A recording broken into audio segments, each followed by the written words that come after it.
As a functional dermatologist, I know that everybody wants to find the root cause of their rash. And as much as I love the deep dive into food, stress, and detoxification, there are more common causes for skin rashes. And the number one thing to look at is your stuff.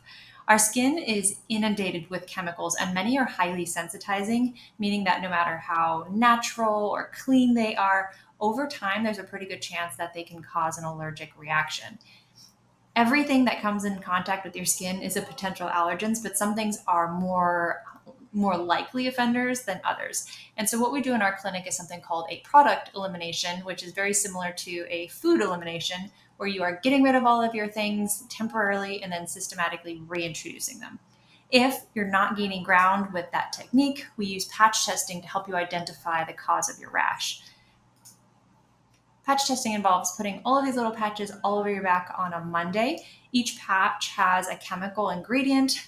We leave those patches on for 2 days, take them off on a Wednesday, take a first look at your back, and then a final read is going to be on Friday.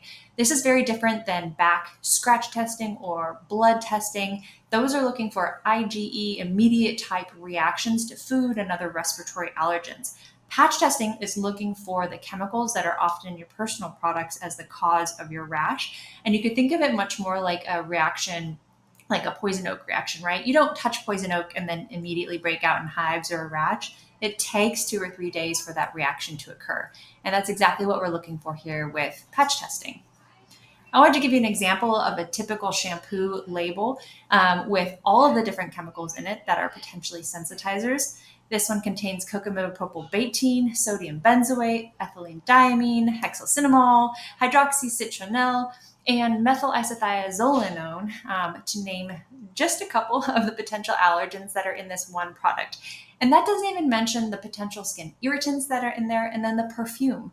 The perfume is a proprietary blend of potentially hundreds of different chemicals, which could be endocrine disrupting or even cancer promoting.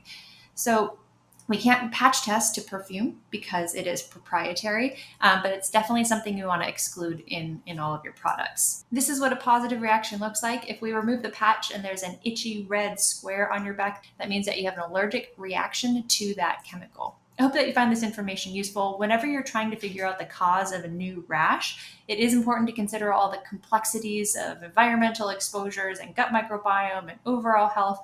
But sometimes the answer is much more simple. And so the first place to always start looking is in your personal products and your environment and do a product elimination. And if you're not gaining any ground on your own, I highly recommend finding a dermatologist or allergist in your area that does patch testing.